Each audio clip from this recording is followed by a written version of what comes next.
That's a really good way to say it, Sam, because if you say cloud ready, which basically is just probably marketing talk, say cloud connected, which does have some functionality, and then you say cloud native, which really is living there. But if you combine the two articles, they said there's no point in having a product that no one can use because they can't connect to it. And then you go to this article and they magically kind of fix that. I think your explanation, Sam, that they're probably some percent native and they probably think they've solved the majority of the challenges for their customers. Growing a business requires a holistic approach that extends beyond sales and marketing. This approach needs alignment among people, processes, and technologies. So if you're a business owner, operations, or finance leader looking to learn growth strategies from your peers and competitors, you're tuned into the right podcast. Welcome to the WBS Podcast, where scalable growth using business systems is our number one priority. Now, here is your host, Sam Gupta. Hey everyone, welcome back to another episode of the WBS Podcast. I'm Sam Gupta, your host and principal consultant at digital transformation consulting firm Elevate IQ. Epicor is the household name for mid-market manufacturing and distribution companies.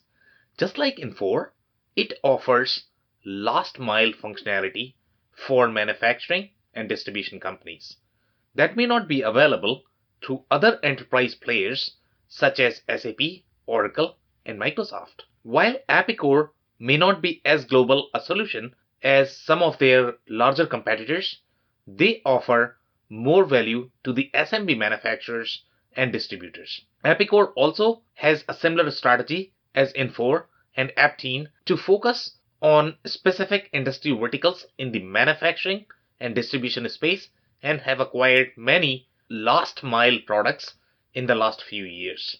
Due to multiple products in its portfolio in the on-prem world, they have had similar challenges competing with other cloud-native vendors. While they have attempted to consolidate their portfolio and give their cloud strategy a new name, Kinetic, just like Infor branding its products under CloudSuite, they are still actively selling and developing most of their legacy products.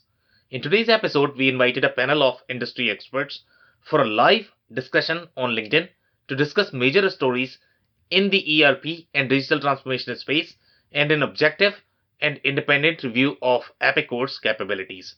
We covered several grounds, including the interview of different product offerings from Epicor and their positioning in the market. Finally, we discussed their cloud-native strategy, their market share in each micro verticals, and the migration path for their legacy customers. With that, let's get to the conversation. Hello, everyone. Welcome to today's show. And today we are going to be discussing Epicor. Our goal from these sessions is to provide the macro view of the company. We take 2 or 3 different perspectives in analyzing these vendors. Number one always is going to be the financial perspective, which is going to be our preference. And that perspective is going to come from the financial statements. But not every company produces financial statements, especially if you are going to be talking about the private companies. So, for example, today we don't have access to the financial statements. So we don't know what real strategy is of Epicor. So we need to connect the dots based on many different data points. So what we do is our first preference, as I said, is always going to be financial. If that is not going to be available, then we are going to be connecting the dots based on their market positioning, based on how consistent they have been in the news and reporting. So what we have done is we have gone back 4 or 5 years back and we have looked at every single news that they have released so far. Okay, and we have some very exciting insight overall in terms of what has happened with Epicor. So we are going to be discussing all of that. Before we do that, we are going to start with the intros of our panel. So I am going to start with you, Phil. Hi, everybody. I'm Phil Kerper, Managing Director of Ringling Business Solutions. We help CEOs and leadership teams win digital transformation. My background is over 2 decades as a CEO or president of a mid-market company. Those company sizes were such where we typically didn't have a CIO or a COO often. So I had very hands-on involvement in standing up platforms, particularly ERP platforms. And I'm familiar with Epicor and looking forward to sharing some insights and hopefully making some contributions. So great to be here, Sam. Okay, amazing. Thank you so much, Phil, for the intro. Dave, can I move to you next for your introduction? Sure, happy to. Hey, everybody. My name is Dave Chrysler, and I founded a company called the Chrysler Club, where we work with business owners to help them create the systems that they need to free them from working in their business so it can grow. I spent more than 20 years in the manufacturing space in operations, so excited to jump in and participate on this panel. Thanks for having me, Sam. Okay, amazing. Thank you so much for being here, Dave. Andy, can I move to you next for your intro? Sure. Hi, my name is Andy Pratico. I've been involved with ERP software specifically for manufacturers for most of my career. I started in 1981. Let's do the quick math. That's 40 years. I've worked with manufacturers all over North America, about 2/3 of the U.S. states and 8/10 of the Canadian provinces, about 4,000 manufacturers in total, which is quite a few. And I've written and published a book on how to help companies evaluate and investigate and uncover the truth about ERP systems. Okay, amazing. Thank you so much for being here, Andy. Angela, can I move to you next for your intro? Hi, Sam. My name is Angela Thurman, and I am the Principal Managing Director of Thurman Co., a technical project management consulting firm in Houston. And the majority of my career has been in managing suppliers in the telecommunications and aerospace industries. And most of that has been in supply chain evaluation, including ERP systems.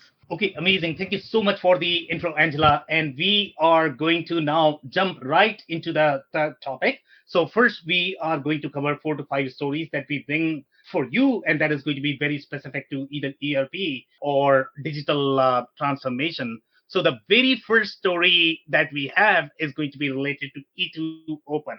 And I don't know if you guys are familiar with the E2 Open platform. They operate more into the supply chain execution space, which is a world in itself. It's sort of the network of all of the carriers that's going to have the 3PL play that is typically missing from your ERP systems, that is going to provide the end-to-end visibility into supply chain as you are going to ship the goods from your shipper to 3PL to, again, another 3PL, and then finally to your consumer. So these platforms claim that they have the entire digital supply chain mapped. Now, who has implemented that and how capable they are? I have not seen this in working, so I cannot really comment on how capable these platforms are. But one of the things that they have done is they have acquired a company called Blue Jays Solutions. And in this particular space, the network is going to be super important. The stronger your network is, the stronger your offering will be. Because the more, let's say, carriers you have in your network, the more transportation companies you have in your network, the more visibility you can provide. So if you compare this with your P2P ecosystem, where you have Aribas of the world, Coupas of the world, that is going to be more from the commerce network perspective. This is going to be more from the logistics execution perspective. So these two companies were very well known in the supply chain execution space, and E2 Open has acquired the Blue Jays. So I'll read out the news here. E2 Open has announced the completion of its acquisition of Blue Jay Solutions, a cloud-based logistics execution platform. The company announced the execution earlier this year, and its completion makes E2 Open one of the largest SaaS, and these guys are SaaS, it's very clear, supply chain software platforms. It will expand E2 Open's network by nearly 25%. So as you can clearly see that, they are very specific in that the network is going to grow by 25%, which is huge in my opinion, especially in the logistics and transportation market.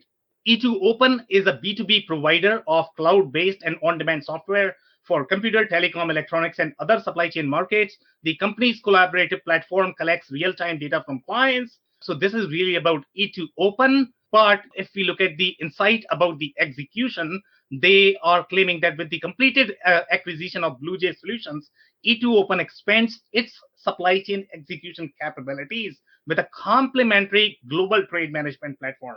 By the way, guys, if you're not familiar with this space, the trade management is going to be a big deal because you have a lot of complexities there. For example, if you talk about your custom brokerage management, you talk about how you are actually going to manage the duties, the fee. It gets very, very, very, very complicated overall. The insurance companies are going to be part of it as well because somebody is trying to ensure as the good actually move to supply chain. So obviously that's a big deal for them. And this custom declaration features BlueJays had. So I think E2 Open is going to be benefited by that. They were more into the G2C space. G2C companies are the ones that really require this supply chain traceability, because for them it's really important to be able to commit the date that they are committing to the consumers. So that's why these guys are really after the GTC market. BlueJays was also very well penetrated in the UK market.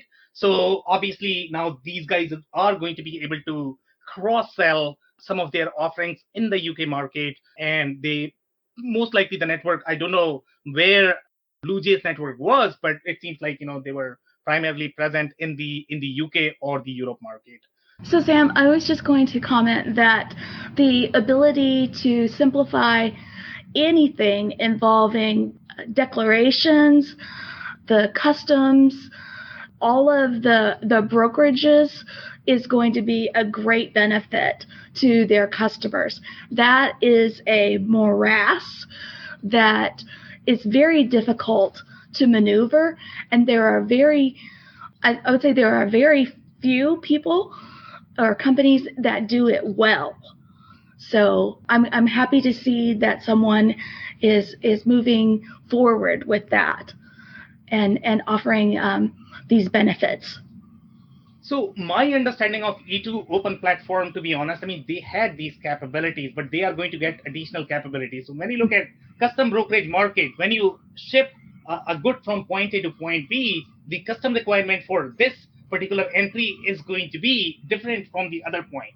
So here, let's say if your ships are crossing the border in the UK, now the custom rules that you are going to have in the UK are going to be very different. So obviously E2 Open was very deep in these capabilities, but they were not as deep everywhere. So that's why the BlueJay solution is going to be super helpful for them in deepening their capabilities in some of the very specific regions. Really good, really wonderful to see.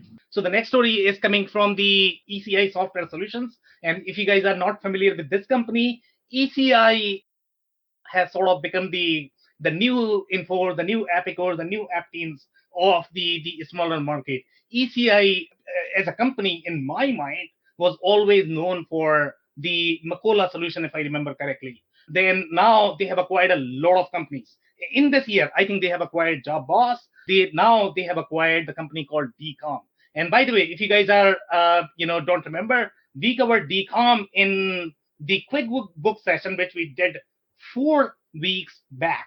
They had acquired a company. DCOM had acquired a company to deepen their capabilities in the S&OP planning space or the demand planning space. And now the DCOM is being acquired. So it's a crazy market right now because they didn't know 4 weeks back that they were going to get acquired.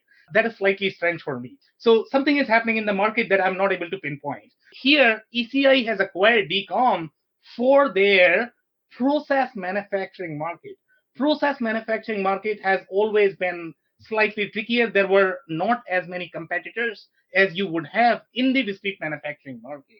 My understanding of DCOM offering was they were more into the GTC market, primarily the e-commerce shop, but seems like they had significant presence in the process manufacturing as well. And most likely, some of these companies are going to be either food manufacturers, because a lot of food manufacturers are very GTC, especially the newer startups. So they probably had that presence there. So the news is ECI Software Solutions has announced its acquisition of DCOM Incorporation, a global provider of ERP software solutions for process and batch manufacturers. They are very clear in that they have acquired that for the process and batch manufacturing. But guys, since these are going to be completely different products, so I don't know how their corporate strategy is going to be. Most likely they are going to be selling different solutions because DCOM is a very fresh solution. It's very new. Okay, it's almost like Acumatica. The other solutions are slightly older, so I don't know how they are going to position all of those solutions in their portfolio. while terms of the transaction were not disclosed, DCOM will be joining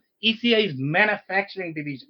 ECI has presence in some of the other industries as well, but these guys are actually joining their manufacturing division and help it continue to serve discrete manufacturers and job shop worldwide. The acquisition will help ECI expand its client base with more batch and process manufacturing companies. With DCOM incorporation, DCOM ERP platform as part of its manufacturing division, ECI can expand its services for process manufacturing clients by offering them a single product capable of integrating all the modules and tools they need to succeed. These include warehouse management, e-commerce functionalities, quality control, and direct delivery services. Direct delivery is a very important piece because that almost falls in your TMS bucket, to be honest.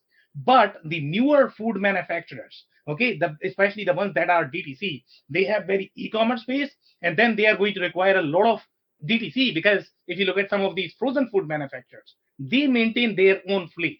The way they are going to pack their food items is going to be very different from your traditional box manufacturers. So it's a very unique place in my mind. That's pretty much it in this story. The other story that I have is going to be Acumatica Cloud ERP. Acumatica has been trying to increase their international presence. As you guys know, Acumatica has been winning significantly in the US market. They moved to the UK market, I guess, last year. They had signed up partnership with a lot of different boards in the UK market, so they have been trying to get there. But now they are moving very aggressively, even in the APAC market. Okay, they have targeted some of the resellers in Sri Lanka, Bangladesh, and Maldives. And the primary focus industries are going to be really the distribution, manufacturing, and construction.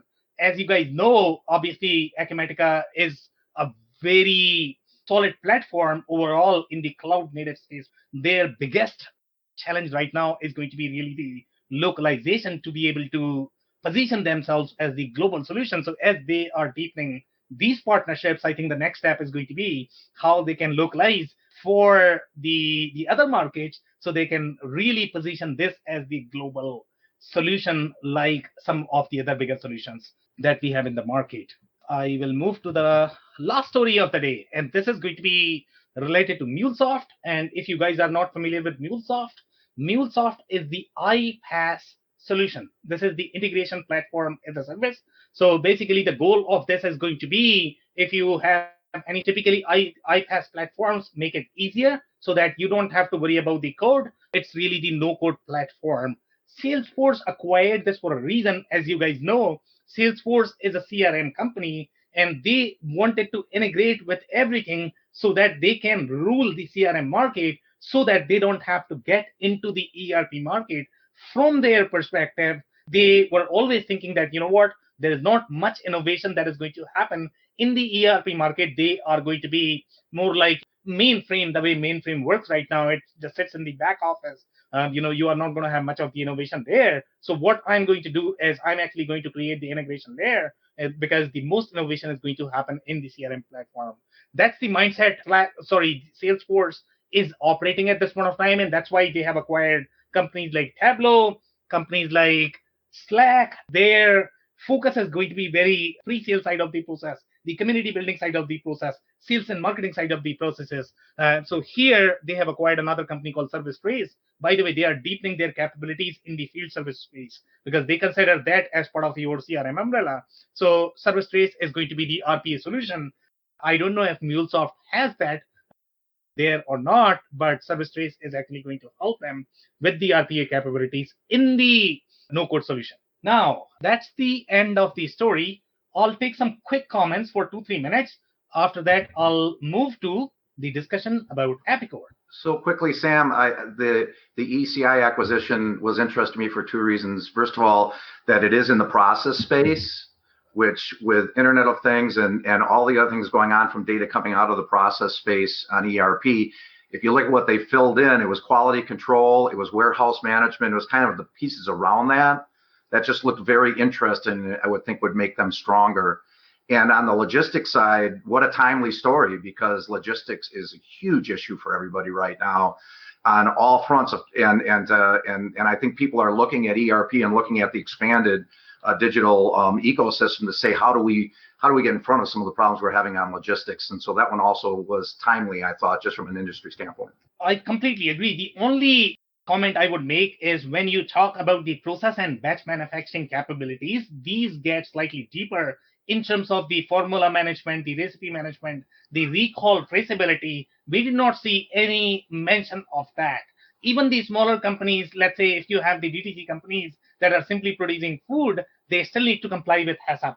And if they have to comply with HACCP, they are going to require far deeper lot management capabilities, far deeper your recall management capabilities, and obviously the formula and recipe is going to be part of that. So we did not see any of that mentioned. So I don't know if, let's say, the DCOM solution had those capabilities, maybe not. But in my mind, DCOM was always more of the DTC solution as opposed to process and batch manufacturing solution. But unless we look at the screen, unless we look at the capabilities at a deeper level, we cannot say if they were really designed for batch manufacturing. Yeah, and maybe what ECI had to start with, right, on some of those areas, if they had the expertise to start with in those areas or the capabilities. So my understanding of ECI capabilities, they were never in the process manufacturing.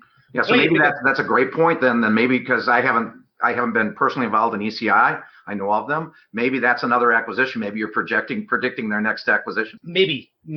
Well, I can tell you that ECI has definitely been bringing on more and more products through acquisition over the last 2 or 3 years. I mean, 5 years ago, they were not, they had some good products, their M1 system, and like Sam mentioned, Job Boss, and another one called Max. They had a lot of customers in their portfolio, but as of recently, it's like, wow, they're turning into a pretty substantial company. Yeah, so my comment to ECI is going to be, and we need to look at who is really investing in ECI, to be honest. The kind of deals I know of the ECI market, they are charging like what, $5,000, $10,000 for the entire deal. And I don't know how they are going to feed their families. Charge sale. But I think DCOM is much larger though, right?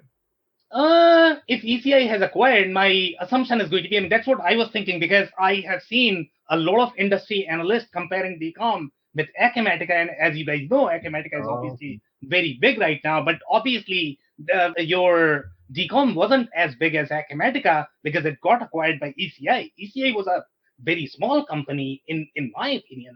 It's definitely not your Infor or Epicor. We need to look at, and again, we are going to be covering ECI in the later sessions, and we'll see how they are positioned in the market, how many customers they have, and what is the size of the customer. That is also very important. You might have 200,000 customers, and if they are paying $200, per year, and if you have, let's say, you are a SAP and you have one customer that is actually paying $2 million a year, that's not a real comparison. So a lot of times companies are going to simply look at the numbers. Okay, this company has got 200,000 customers. Yes, they have got, but they are paying $200. So let's move to Epicor quickly, and we'll try to finish this so that we can move to our discussion, which is always the fun part. So Epicor, the way we have done, as you guys know, we don't really have the financial statements available. There are some private companies that actually publish the financial statements because they have to comply with Sarbanes-Oxley. My personal preference, is always to go with the company that is publishing the financial statements, because then you know how real the company is.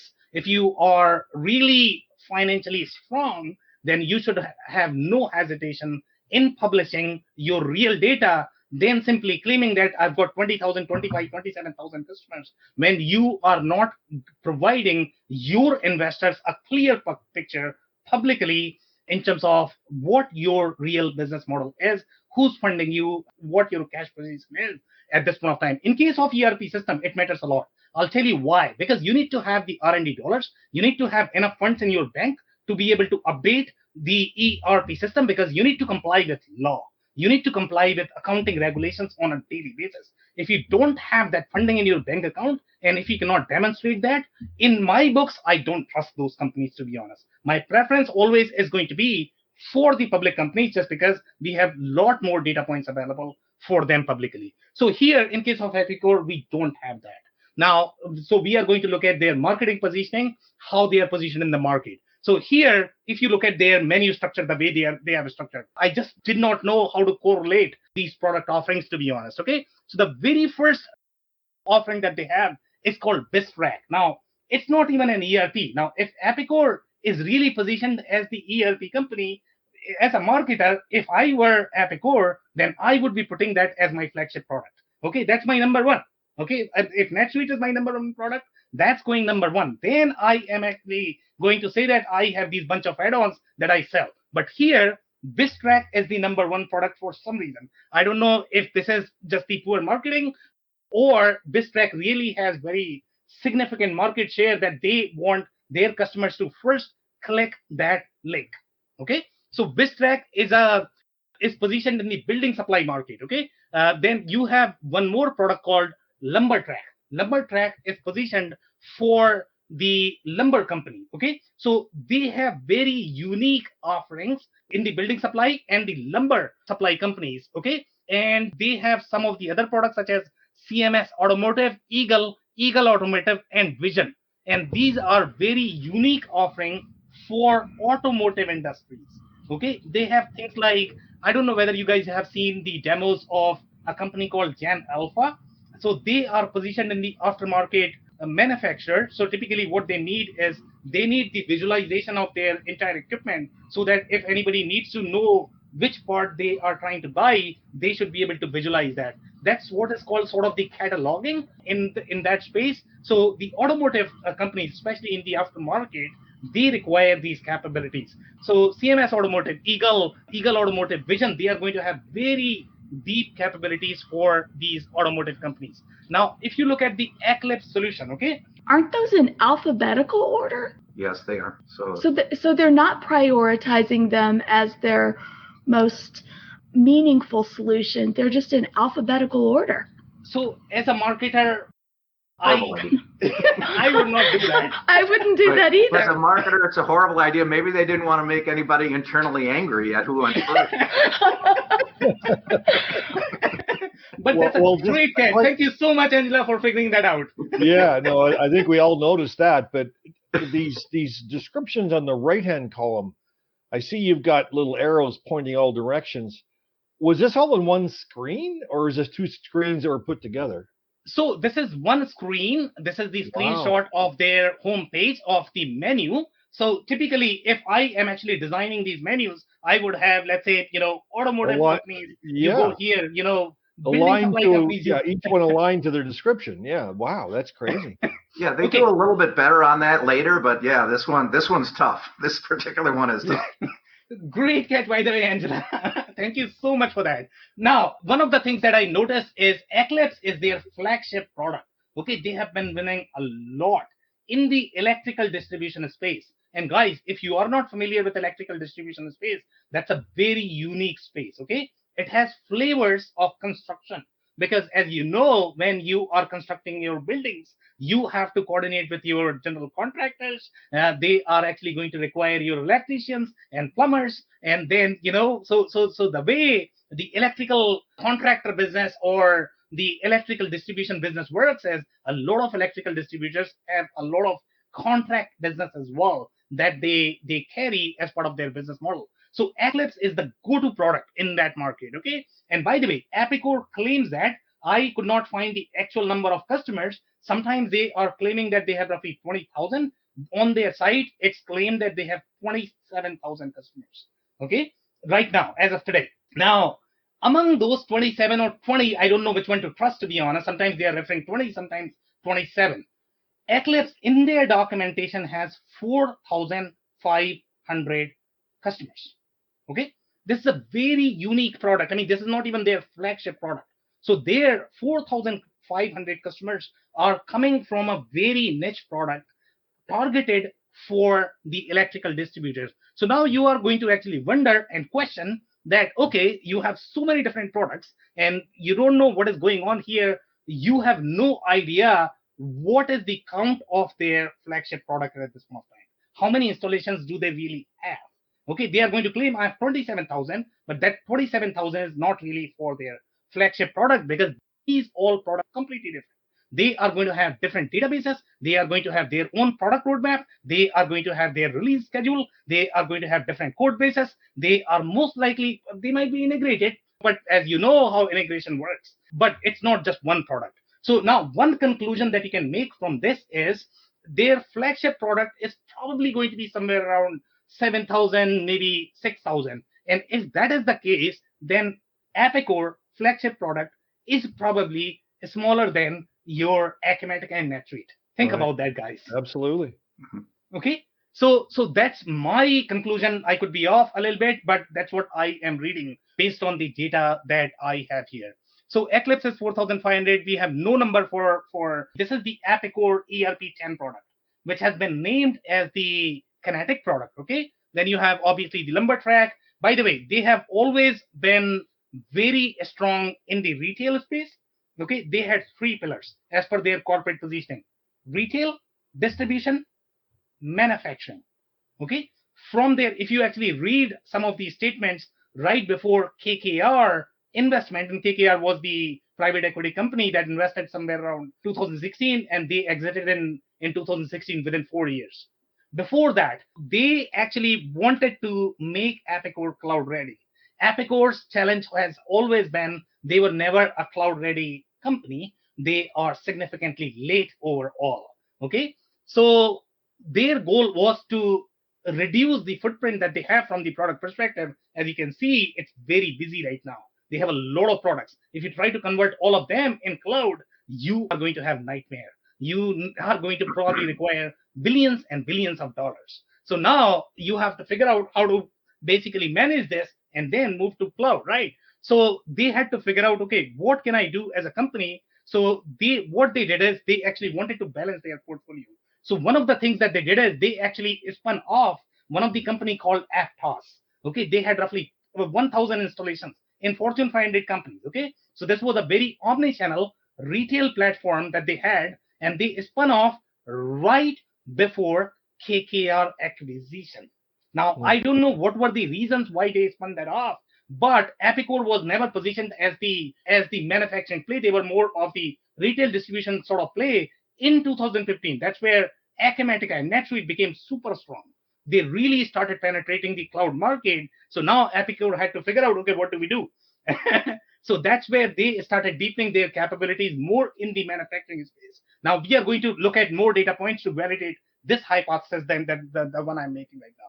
So here, Propello is still very retail solution that they sell for their retail market. Profit 21 is the distribution solution. This is their flagship product for the distribution industry. So if a distributor is coming to them and asking for a solution, they are not going to position manufacturing solution.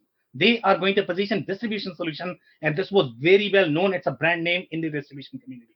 Profit 21. Okay. There is no clear roadmap for that. We'll discuss that later as well. Vision is, as I mentioned, the automotive solution. So now this is the second menu that we have covered so far. Now we are actually going to move to their industry solution. Okay. So we are going to discuss the industry solution, how they are presented, and what Epicor wants customers to look at when they look at these industries. So now on the next slide, I have the industry product solution, and the very first one is going to be automotive. As you know, they're really strong in automotive. There's no question about that. They really want to, and by the way, that's a surprise for me. I didn't know Epicor was this strong in the automotive space, but that's their go-to-market, which is dominated by companies like Plex right now. If you ask any automotive company, they would say, you know what, Plex is the go-to solution for the automotive companies. But surprisingly enough, Epicor has a large presence in the automotive market. Building supply, obviously, building supply is a big one just because of that, number one, Eclipse product, this track product. The lumber solution, I don't think you are going to find that solution anywhere else. So obviously, that's a big one. Epicor for distribution is the Profit 21 solution that we just saw. Okay, so for the industries, they are still providing that Profit 21 solution that we are going to look at in just a second. And then for manufacturing is their flagship product.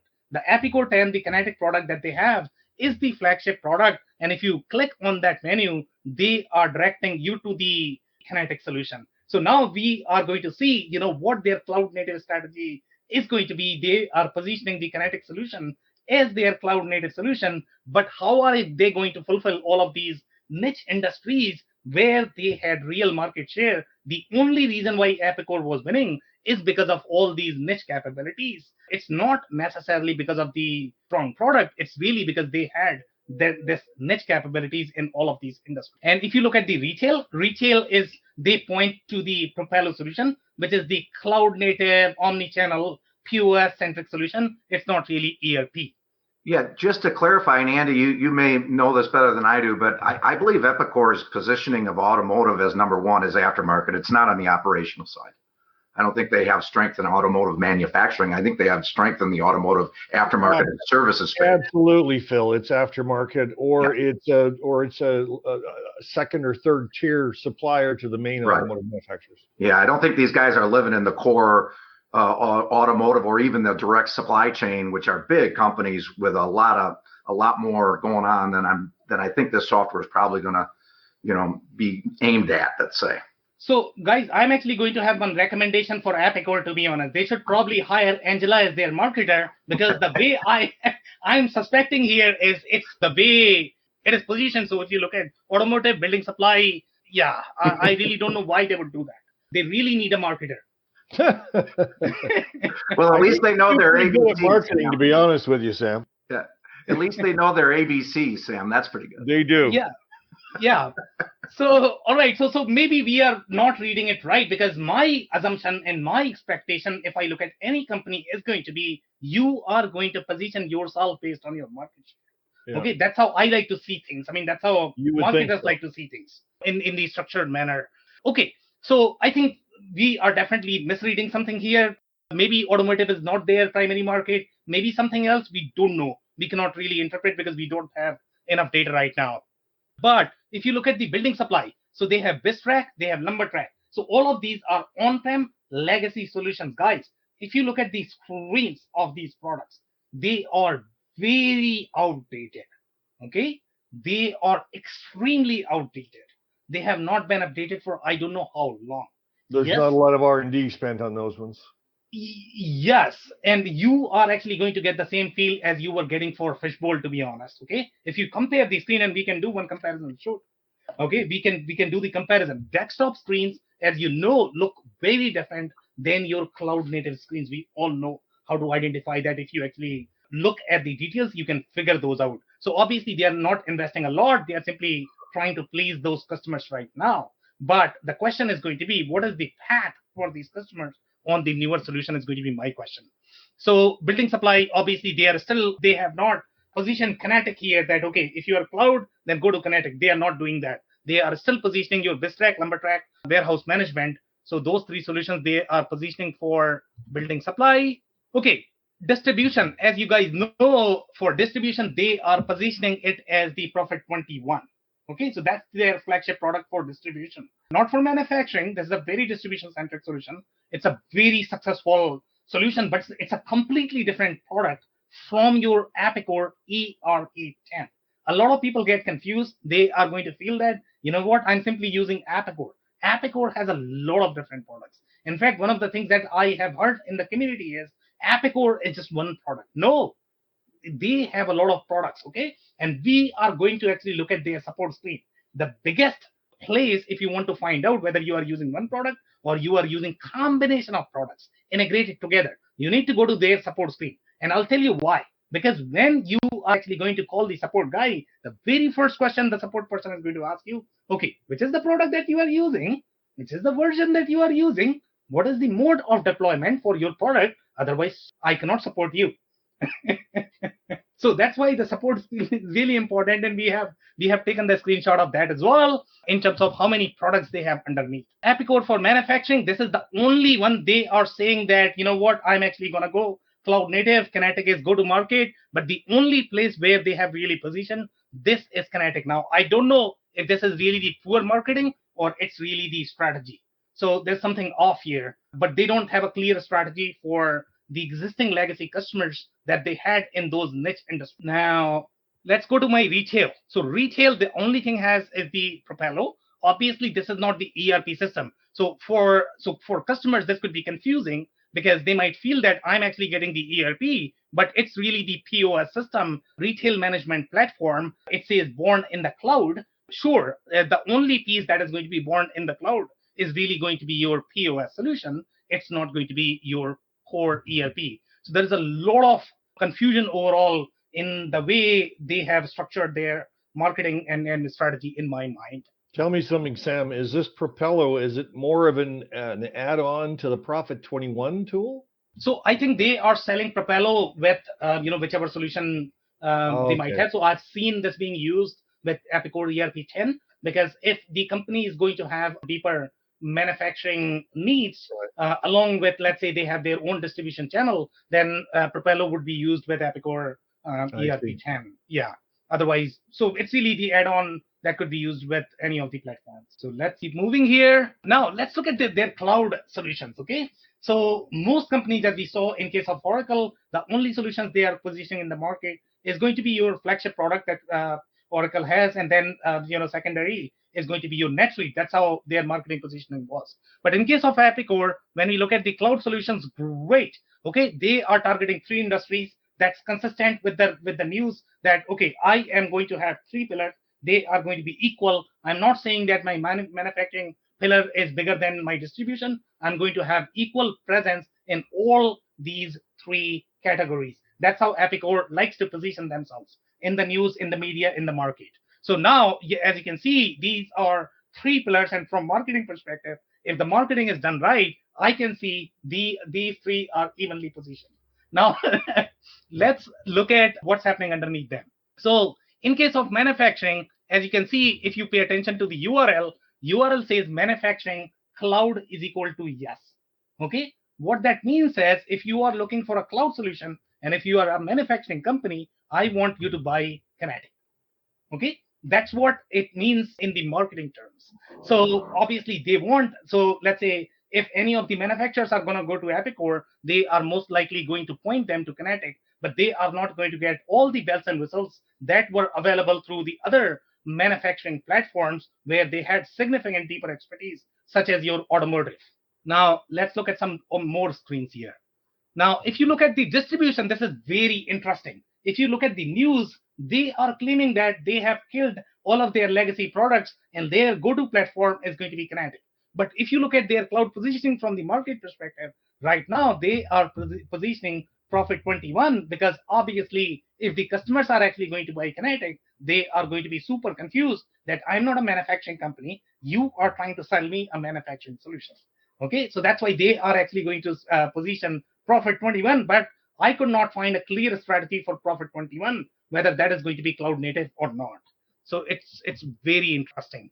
Now let's look at the third pillar.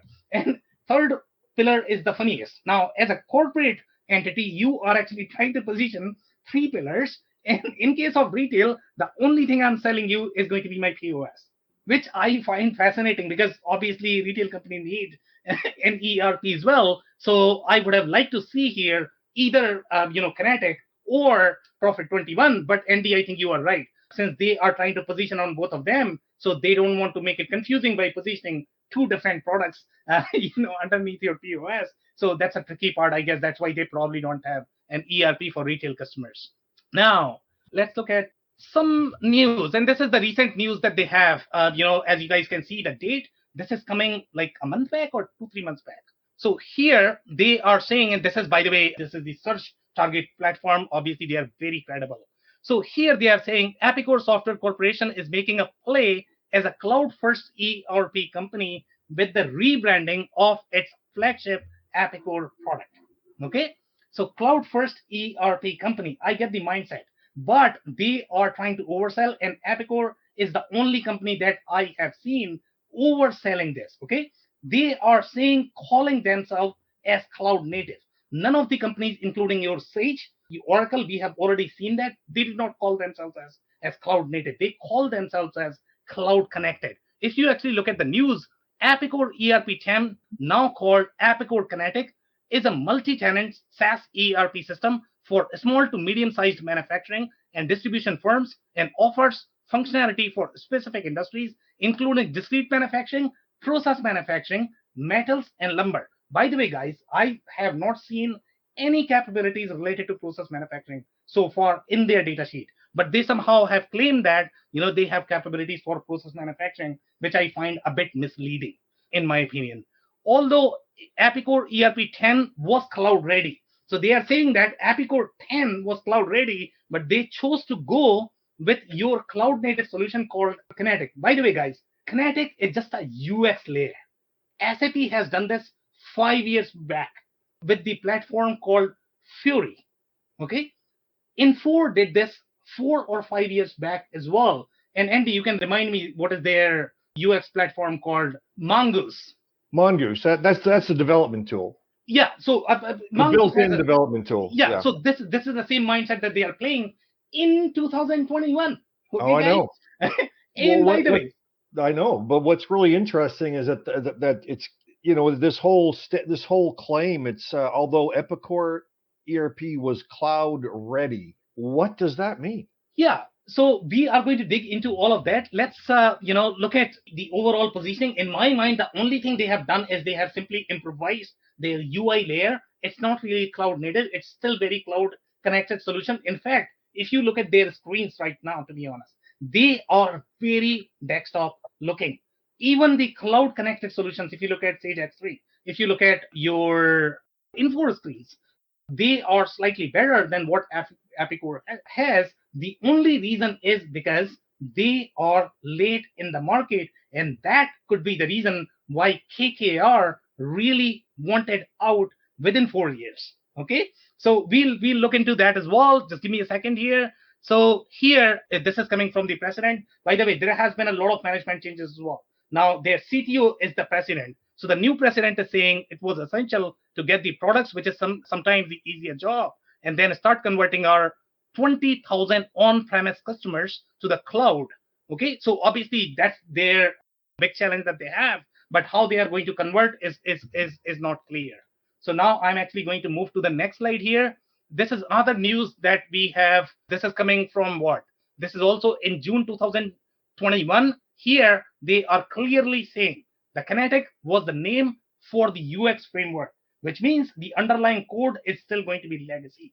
The only thing that they have done is the improvise the UX framework, and we don't even know if this includes the UI layer. They are changing the mindset of development. That's what frameworks mean in my mind. That was first announced and has been a big news, but SAP, Infor, and a lot of other companies have done this long back. Is this? I hate to use an expression that's derogatory, but is this the old story of lipstick on a pig? I'm not too sure about that, but okay. I'll let other panelists, comment on that. But come back to your definition of framework. Right. That this second paragraph where you've highlighted in red does not make sense, right? That they took a system that was quote unquote cloud ready, which doesn't mean much, to native cloud by renaming it and using the different framework. I mean, that doesn't make sense to me. I don't think that's possible. Andy, is that even possible? I'm not going to use that expression again, but that's what it sounds like to me. Yeah, so I don't use that term, the one that you mentioned, Andy. I call this as fake cloud. Okay, fake cloud. Fake cloud is the real term. Much better than my term. Yes, I agree. Yeah, so some people like to call this as cloud connected. Obviously, it's going to be the degree of cloud nativeness. Okay, that's what is important. And sometimes people simply, even if you're, let's say, 10% cloud native, they are going to sell themselves as 100% cloud native. And I think that's a really good way to say it, Sam, because if you say cloud ready, which basically is just probably marketing talk, you say cloud connected, which does have some functionality, and then you say cloud native, which really is living there. But if you combine the two articles, they said there's no point in having a product that no one can use because they can't connect to it. And then you go to this article and they magically kind of fix that. I think your explanation, Sam, that they're probably some percent native and they probably think they've solved the majority of the challenges for their customers.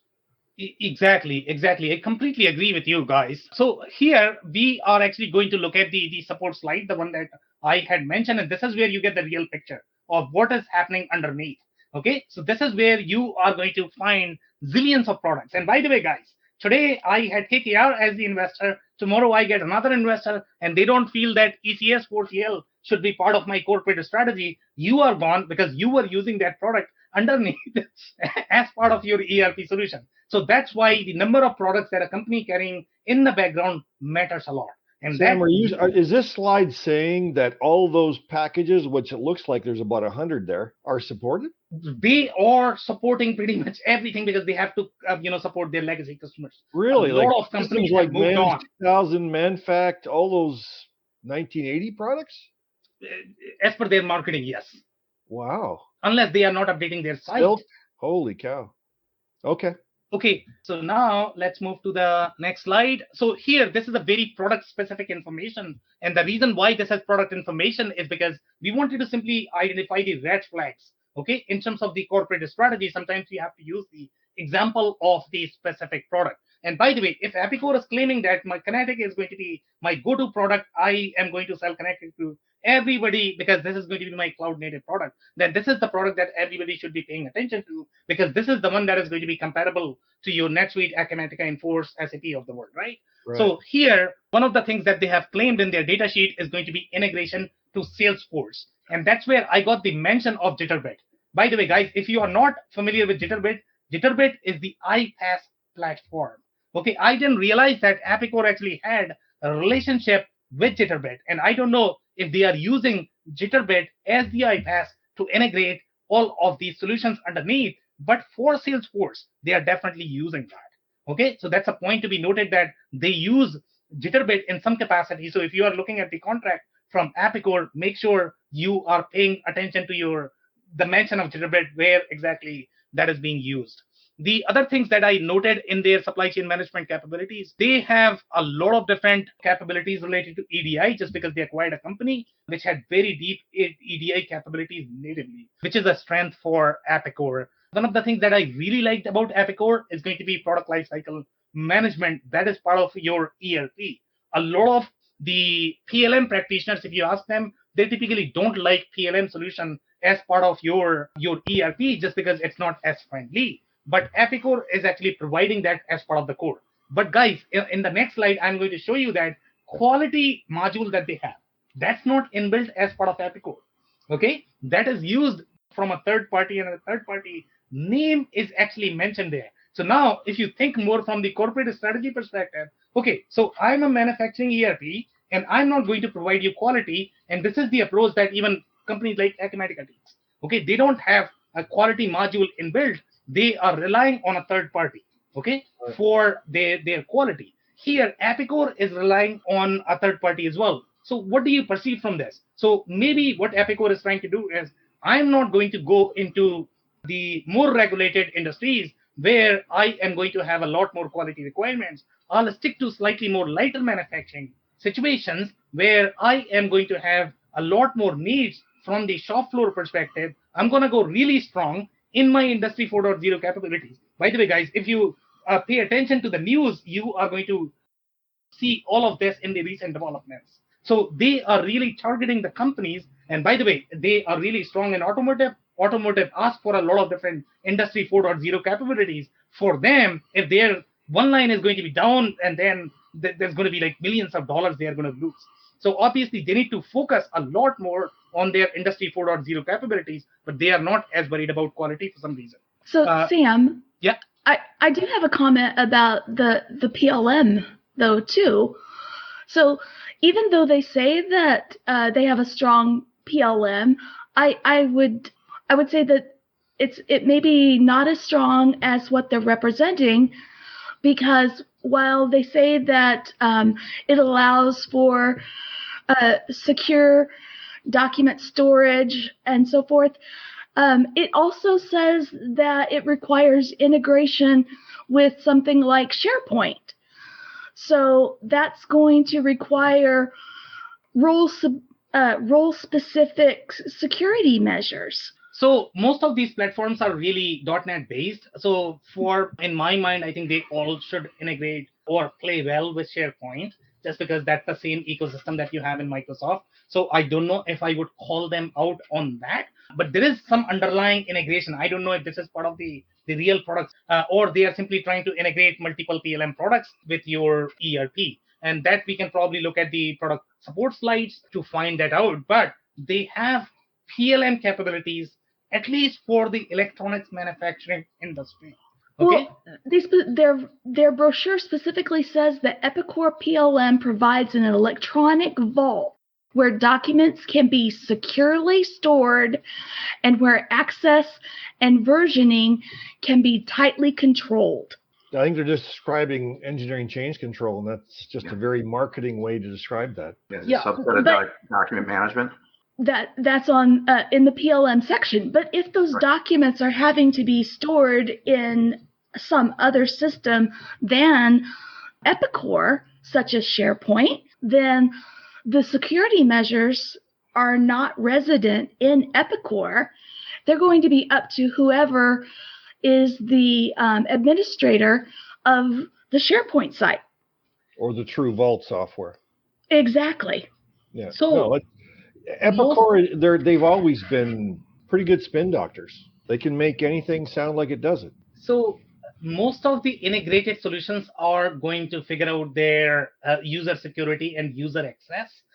To be honest, even if you are looking at very connected solution, even if that is going to be integrated using iPaaS, they will still follow your GRC. In fact, if you look at some of the other slides, Epicor does have its own GRC, which is going to be your governance, risk, and what is that, compliance, I guess. So across the applications, you are going to be able to manage your user security. That's definitely not a problem for Epicor in my mind, even if they are integrated. My challenge is going to be, I cannot conclude based on the slides whether Epicor PLM is a completely different product or is it built as part of ERP. But the way they have worded Epicor PLM, which would mean that Epicor PLM is probably a product in itself, and then they are trying to integrate that with Epicor. And by the way, we don't even know who owns the code. Sometimes they are going to sell this as white label solution.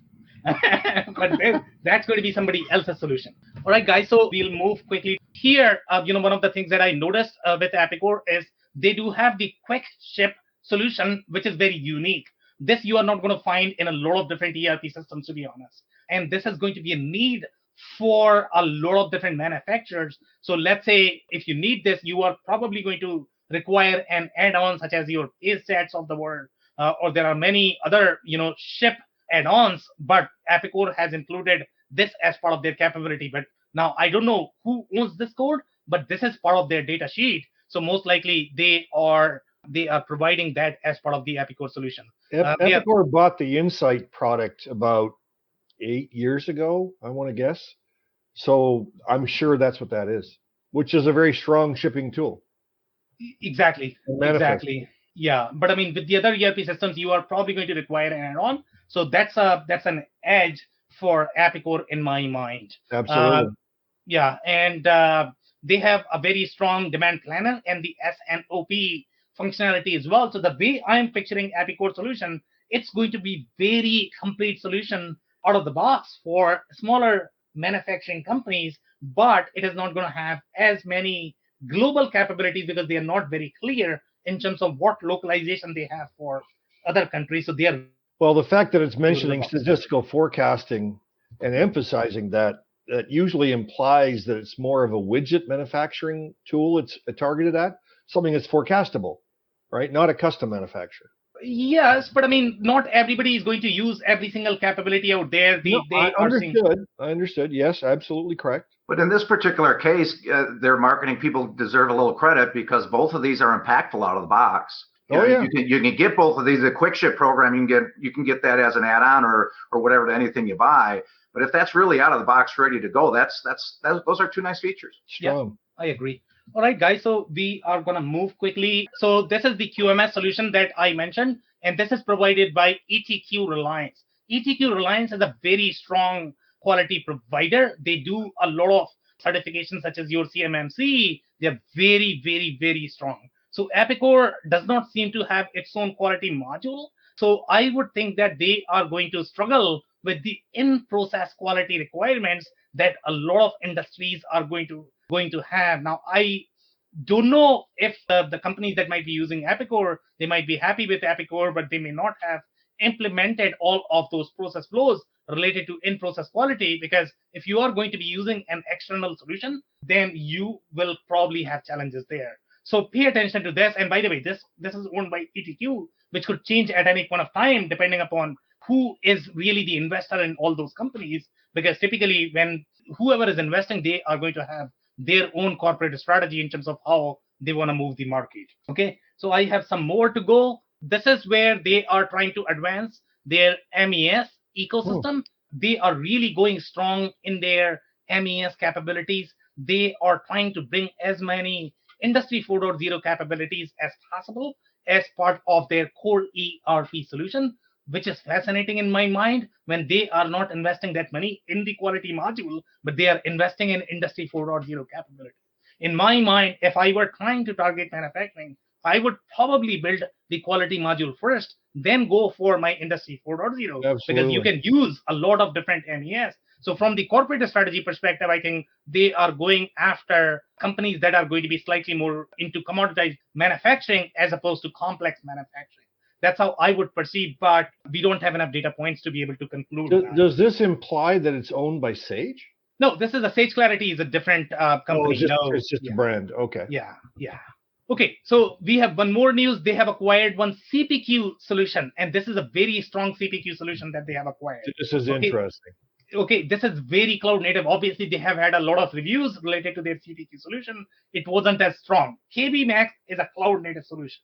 Okay, it's beautiful. It's wonderful. So now, how is that going to be integrated with the core ERP? You could probably notice the difference in the screens that KB Max has and Epicor 10 has. It's going to be different worlds altogether. So now it's going to be really interesting to see how this integration is going to play out and when they are going to integrate. And by the way, this offering is going to be relevant to slightly more configurable products, slightly more complex manufacturing, because that's where you are probably going to require your CPQ solution, right? So I'm a bit confused overall in the positioning perspective, whether they are trying to target more of the mass manufacturing, advanced manufacturing. They are not really investing in quality.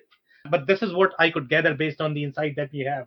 How is this going to affect the companies that have bought Epicor's configurator already, the one they already had? It could be because of that, because they are changing the investors very frequently, and everybody has their own opinions, as you know, Andy, right? So, some people might want to go after some of these configurable manufacturing because that's where they might have a lot of connections or maybe a lot of companies in their portfolio. So now they want to target that. KKR wanted to target something else. So they had to change their strategy quickly. Andy, I think the answer to that is going to be a full implementation to go to their top product if you're sitting on the ERP legacy software. I would agree. It'll be interesting whether they quit supporting their old tool or not. Yeah. Well, Sage had the same thing to go all the way to their top cloud-based product. Yeah. It's a full implementation. There's very little of what's sitting in your legacy on-prem stuff that comes along.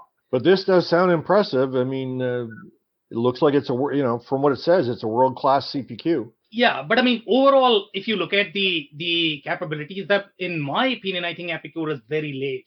Other companies have done this 4 or 5 years back, and they are far ahead in their cloud game. And again, I'm simply trying to conclude here. I don't know. Let me see. I tried to look for some of the documentation why KKR moved out.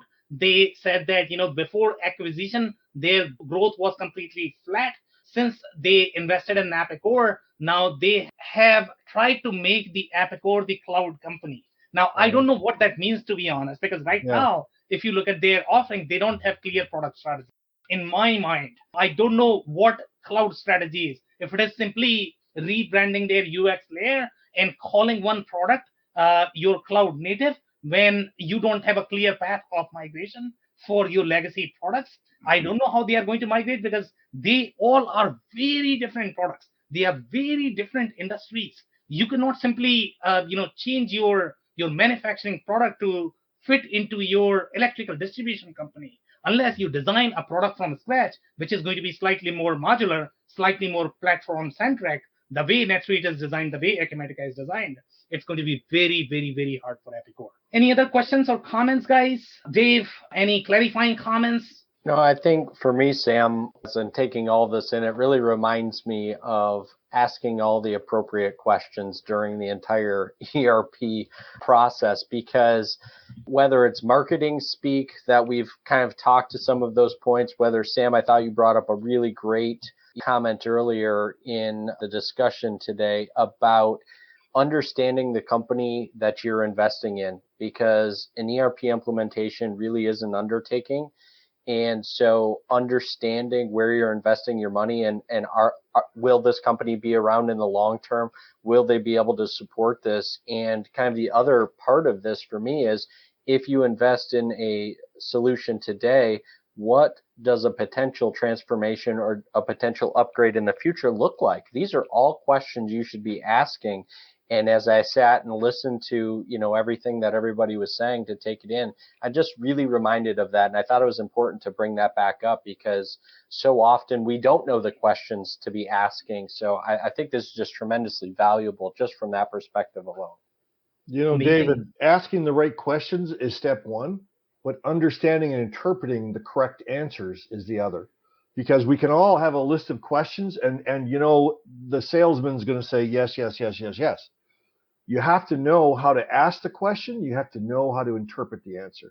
Yeah, that's a super valid point, Andy. And, I think that's where having an intermediary or somebody, some valued, person on the team or an independent that you can trust to be able to, to your point, if somebody is going to give you some of that marketing speak, to be able to cut through it and to really get to the meat of what you're trying to find out, because Absolutely. It's very easy, as we've seen in several of these slides, to have some semantics around what is happening in reality. So, yeah. Hey, in my opinion, evaluating ERP software is one of the most difficult things companies ever do. And in my opinion, evaluating ERP software is humanly impossible. At some point, you got to call a play, right? There's only so much energy you have in order to go through the evaluation process. But Sam, I thought you provided a couple tools on this topic that are very important. And one of them is pay close attention to whether the functionality is part of the company or is outsourced. And if the functionality is outsourced, make sure you mind the T's and C's of the agreements you're signing on what rights you have, how it's going to be supported, how that license is being subbed to you is super important. And the second thing that I would observe, and it's interesting, I think, from all of these Tuesday sessions as we evaluate these, is you can really get this look at, you're trying to figure out a puzzle of what is their product roadmap. How are they trying to go to the cloud? How are they putting it together? And they all have challenges, right? No one has like this clean way to do this. The real big guys started earlier and have more resources. Epicor has some real challenges. They've got a tremendous amount of legacy products that they're saying they're supporting, and they're adding products that some of them look pretty good. Like that pricing product looked pretty great, but I can't get my head around, if I'm sitting here on the legacy platform, how the heck am I going to get there? And if I buy the new platform, how much functionality is really sitting in these new platforms that I'm buying? You really got to do your homework with this one. Well, it's not just that, Phil. Like companies like Epicor, and there's a lot, ERP companies are buying products, as Sam mentioned, every day of the week. Yep. And, they buy these products, and all of a sudden their marketing spin doctors tell the world how great they are with this new product. But they don't tell you that it's not integrated to the main core system, because it doesn't happen overnight. It takes years. I completely agree, guys. Thank you so much, everyone, for joining. This was a powerful conversation. Thanks, Sam. Thanks, Sam. Thanks as usual, Sam. Good session. Yep. I cannot thank our guests enough for coming on the show, for sharing their knowledge and journey. I always pick up learnings from our guests, and hopefully you learned something new today. If you want to learn more about Andy Pratico, head over to essoft.com. It's ESSOFT.com. If you want to learn more about Phil Kerper, head over to ringlingbusinesssolutions.com. It's ringlingbusinesssolutions.com. If you want to learn more about Dave Chrysler, head over to thechrysler.club. It's THECRYSLER.CLUB. If you want to learn more about Angela Thurman, head over to thurman.com. thurmanco.com. It's thurmanco.com. Links and more information will also be available in the show notes. If anything in this podcast resonated with you and your business, you might want to check other related episodes, including the interview with Rich Said, who describes his journey and the pitfalls of implementing 6 ERP projects throughout his career. Also, the interview with Randy Johnston from K2 Enterprises, who discusses why process documentation is essential to manage growth. Also, don't forget to subscribe and spread the word among folks with similar backgrounds. If you have any questions or comments about the show, please review and rate us on your favorite podcasting platform or DM me on any social channels. I'll try my best to respond personally and make sure you get help. Thank you, and I hope to get you on the next episode of the WBS podcast. Thank you for listening to another episode of the WBS podcast. Be sure to subscribe on your favorite podcasting platform so you never miss an episode. For more information on growth strategies for SMBs using ERP and digital transformation, check out our community at WBS.rocks. We'll see you next time.